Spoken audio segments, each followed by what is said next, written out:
Ecobici y HSBC, la red con más de 22 millones de viajes en 2024 y muy pronto más cerca de ti, presenta Expansión Daily, lo que hay que saber. Hacienda descarta inflación por ajustes e impuestos y derechos para 2026. El cementerio digital le costará a Facebook $108 millones hacia 2030 y México se consolida como sede de la NBA y sueña con su propio equipo. Es viernes 31 de octubre, yo soy Alberto Verduzco y esto es Expansión Daily. Esto es Expansión Daily, lo que hay que saber. Lo importante del día con los editores de Expansión. Expansión Daily, lo que hay que saber. Bienvenidos. Hola a todas y todos, bienvenidos a un episodio más de Expansión Daily. No olviden suscribirse a este podcast para que no se pierda ninguno de nuestros episodios. Hoy está conmigo Luz Helena Marcos, reportera de Economía en Expansión, con quien normalmente me agarro el chongo en la oficina, pero hoy prometemos portarnos bien, ¿verdad, Luz? Así es, y solo porque es viernes. Solo porque es viernes. Bueno, aquí les hemos comentado mucho sobre el aumento al impuesto a las bebidas azucaradas y las reacciones que esto ha causado, pero no hemos analizado a profundidad si esto realmente ayudará a bajar el gran consumo de refrescos que tenemos los mexicanos y además si lo recaudado va a ser suficiente para atender las enfermedades que causan. Así que acabando este daily, échense el nuevo episodio de Política y otros datos y éntrenle al debate. Les vamos a dejar la liga en la descripción de este episodio. Y ahora sí, vámonos con los temas relevantes de la agenda, porque Hacienda descarta inflación por ajustes a impuestos y derechos para 2026.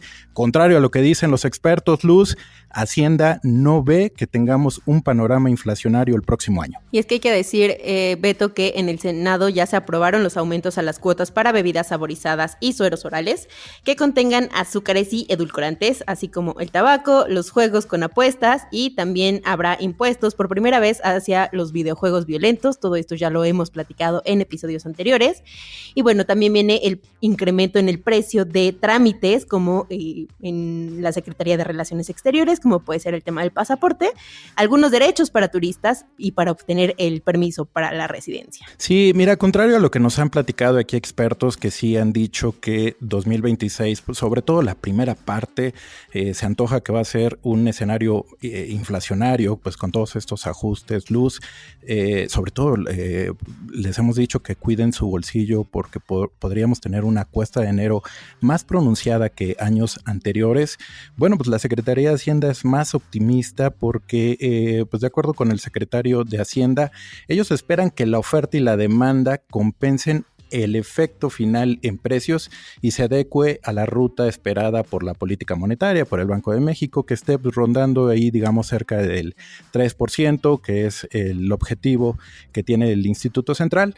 Así que pues no ven un impacto significativo en el índice de precios al consumidor ni en el bolsillo de los mexicanos.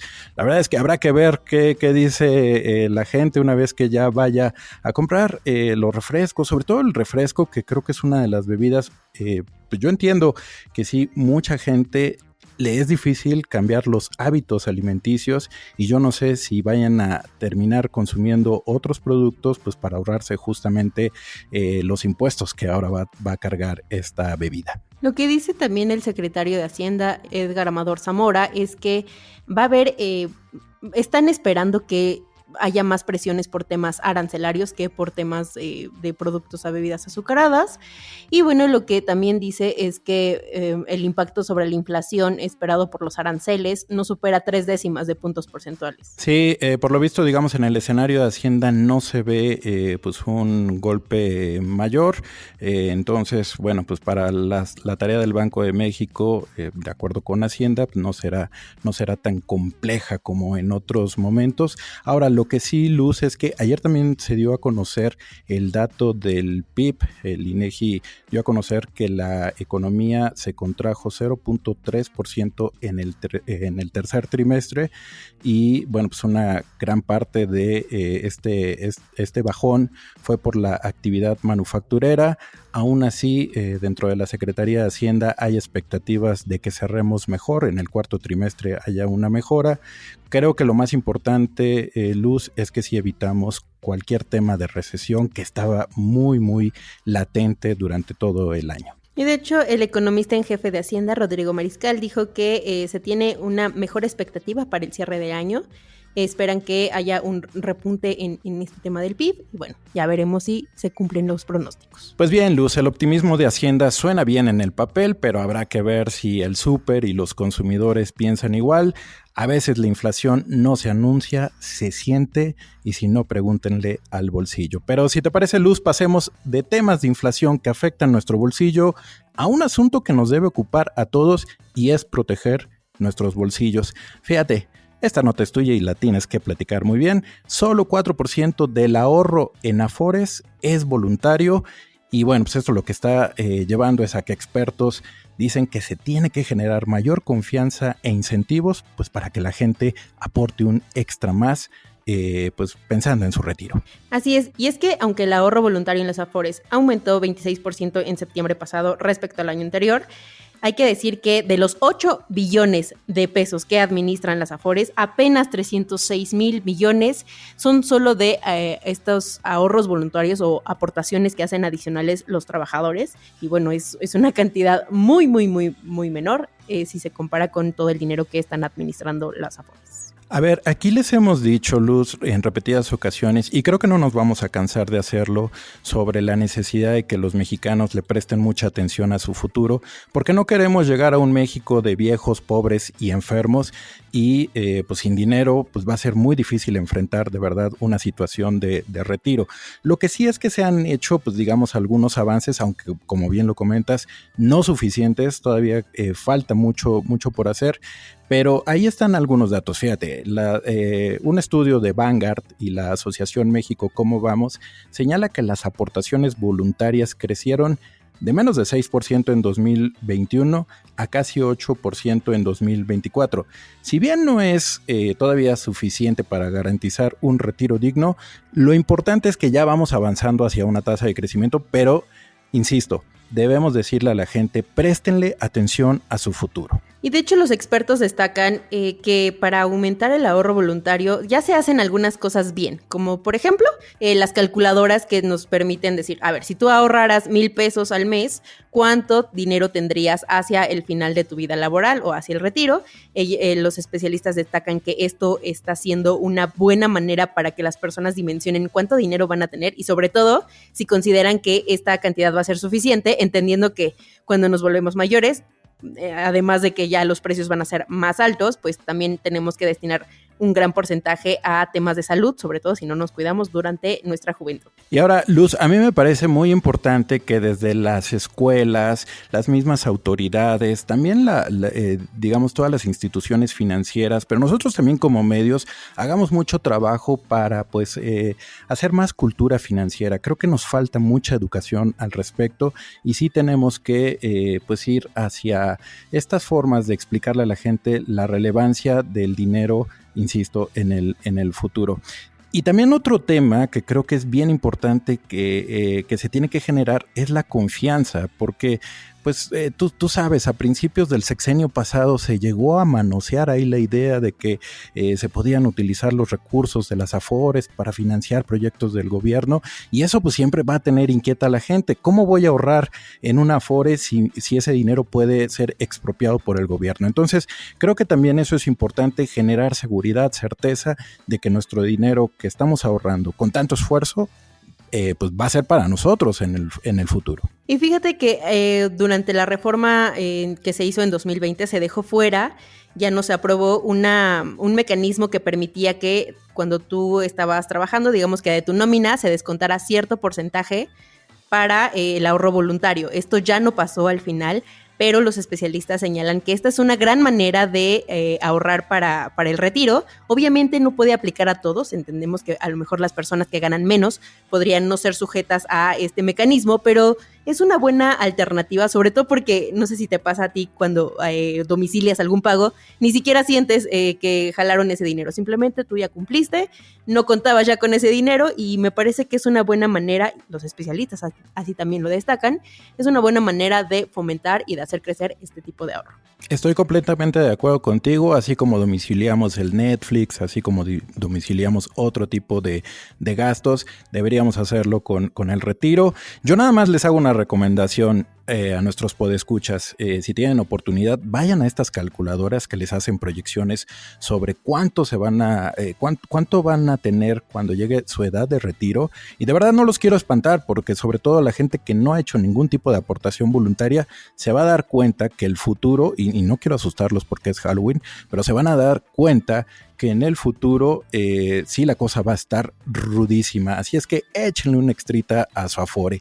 Y así como hablamos de cuidar nuestro futuro, también tenemos que preocuparnos por cuidar el del planeta, pero Luz, México va a pelear contra la crisis climática con el presupuesto más bajo en 20 años. Y es que las organizaciones de la sociedad civil están destacando que en este proyecto del presupuesto de egresos para el próximo año, el cuidado al medio ambiente va a tener un retroceso, porque la Comisión Nacional de Áreas Naturales Protegidas, que es básicamente la responsable del manejo de 200 zonas que cubren más del 30% del territorio nacional, va a tener un recorte del 12% respecto a este año. Sí, estamos hablando de que van a estar operando con apenas 1,000 millones de pesos. Luz, hemos estado hablando de estas lluvias intensas, cada vez la presencia de huracanes tan destructivos como lo fue Otis u otros que han habido recientemente, las sequías por allá, en fin, el tema de la crisis climática es una realidad. Y pues sí, estar enfrentando este tema con menos recursos es de verdad apostarle y jugarle pues con muchísimo riesgo. Por ejemplo, Gina Ileana Chacón, que ella es representante de Wildlands Network México, dijo que es imposible mantener programas de vigilancia, restauración o educación ambiental con ese monto, y la verdad es que estoy de acuerdo. Es muy difícil que se pueda hacer frente a una situación que cada vez lo vemos más presente, y bueno, pues obviamente con menos recursos va a ser muy difícil. Ya no hablemos ni siquiera del tema de resarcir los problemas, sino de prevenirlos. En verdad es una situación pues compleja, el que se le recorten pues recursos a estas instituciones que ven el tema del cambio climático. Para dimensionar esto, Beto, los expertos están advirtiendo que las áreas naturales protegidas van a pues administrarse con un promedio de 10 pesos por hectárea por año.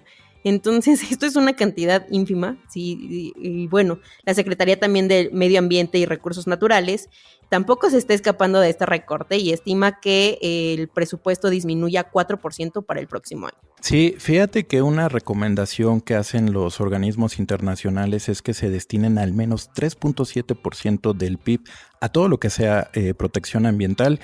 En México, nada más para que tengamos esa dimensión, 3.7 es la recomendación. En México los recursos para eso equivalen a 0.1%. Con eso pues dimensionamos y mira, yo creo que lo más interesante, no solamente tenemos esta referencia, sino que al mismo tiempo la crisis climática que está aquí presente parece no tener como el sentido o la preocupación como si lo son otro tipo de megaproyectos. Por ejemplo, tan solo el Tren Maya.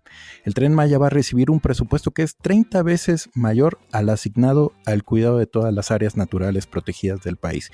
Y ahí es cuando nos damos cuenta dónde están las prioridades en la agenda del gobierno. Si nos pusiéramos a comparar con otros países, Beto, Brasil, Colombia y Costa Rica, por ejemplo, incrementan sus inversiones en la transición energética y en la conservación.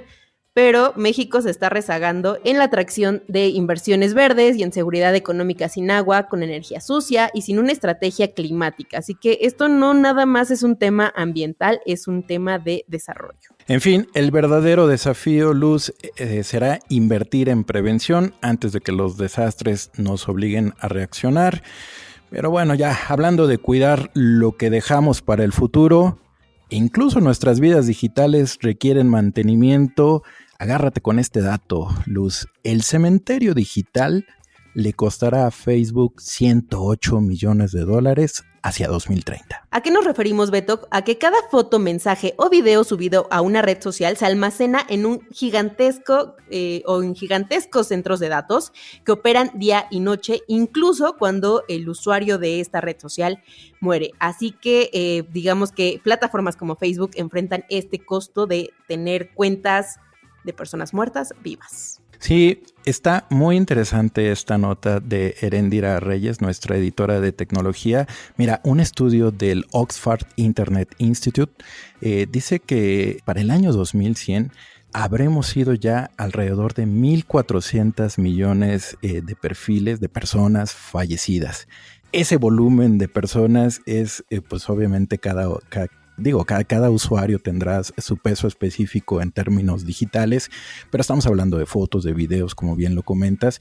Todo eso tiene un costo que, lo absorbe desde luego Facebook y pues para 2070 habrá más perfiles de muertos que vivos en Facebook.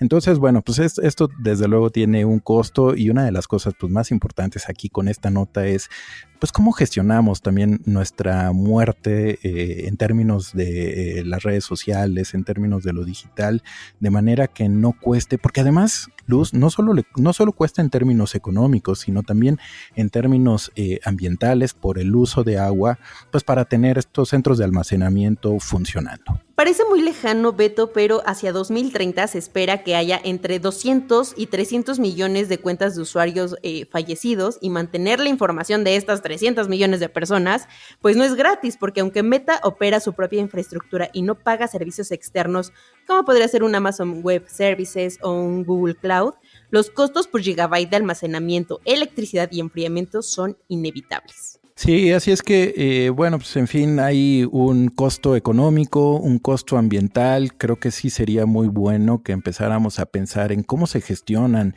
también estos ecosistemas digitales una vez que uno trasciende. Ahí lo dejamos pues para que lo reflexionemos. Y justo en vísperas del Día de Muertos, esta nota nos recuerda que nuestros recuerdos digitales, por eso necesitan también ser cuidados, pues como la tradición que tenemos de honrar a quienes ya no están, debemos también de pensar cómo vamos a gestionar nuestra huella en línea. Nuestros datos también merecen respeto y un manejo responsable después de la vida.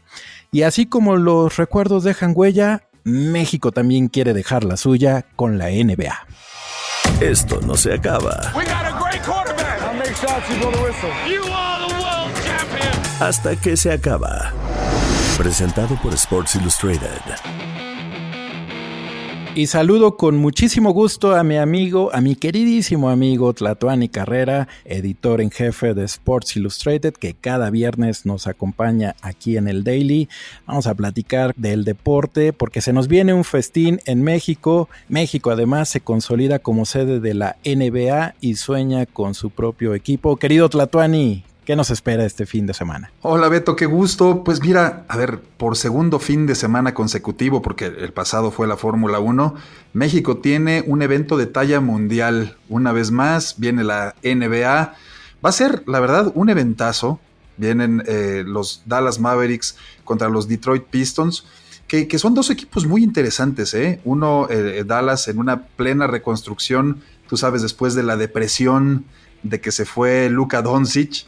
Y por ahí está Cooper Flagg, que es un gran novato, Anthony Davis, y por el otro lado están los Pistones, que también pues, son muy interesantes porque bien es una generación que quiere cambiar su historia reciente, ¿no? Con Kent Cunningham, Jalen Duren, pero a ver, más allá de estos nombres que van a hacer que sea espectacular en la Arena Ciudad de México, lo que es interesante y lo que estabas platicando, Beto, es cómo se ha consolidado México como un destino de la NBA. Porque desde 1992 hay un partido, desde los mismos Dallas Mavericks vinieron en aquel tiempo contra los Houston Rockets, ¿te acuerdas tú de Hakeem Olajuwon y todas esas estrellas? Era juego de pretemporada, ¿te acuerdas, no? No, hombre, claro, y además esos nombres, híjole, qué recuerdos. Qué recuerdos. De infancia. Era juego de pretemporada, pero después se fue consolidando y ha habido 33 partidos. Tú te acordarás seguro que los primeros eran en el Palacio de los Deportes, ha habido en la Arena Monterrey y ahora desde 2012 en la Arena Ciudad de México, pero...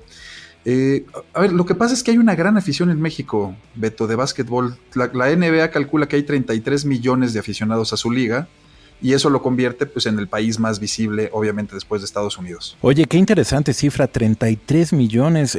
Yo pensé que el básquetbol no era tan popular hasta que vi estos datos.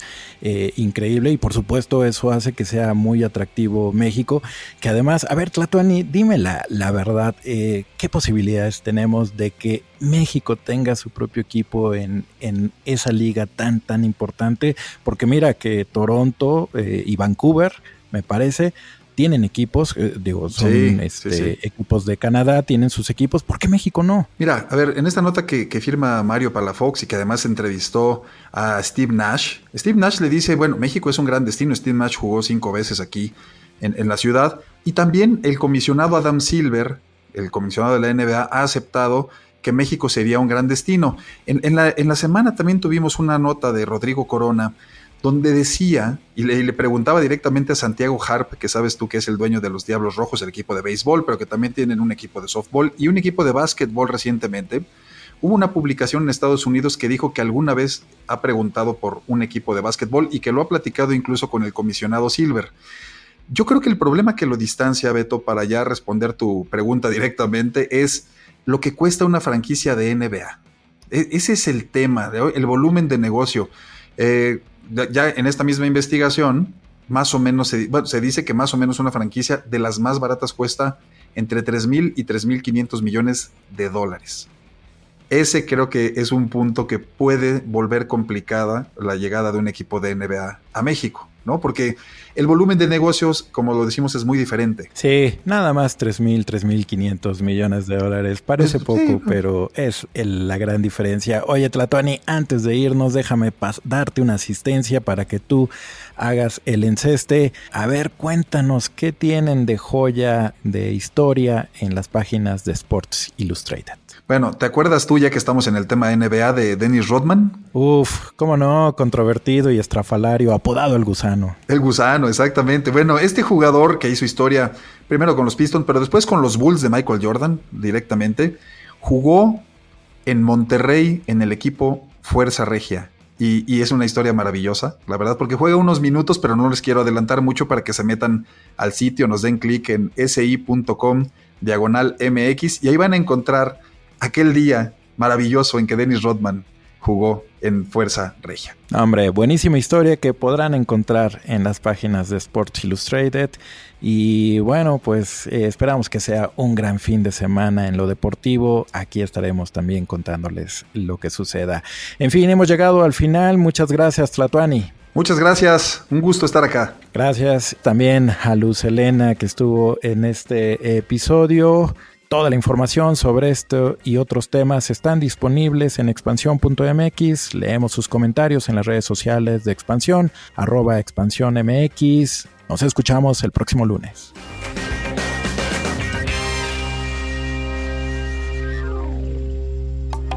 Expansión Daily. Escucha un nuevo episodio lunes a viernes a partir de las 6 de la mañana. Expansión Daily es un podcast de Expansión. Este episodio llega a ti gracias a rss.com, el podcasting hecho simple. Ecobici y HSBC, la red con más de 22 millones de viajes en 2024 y muy pronto más cerca de ti, presentó.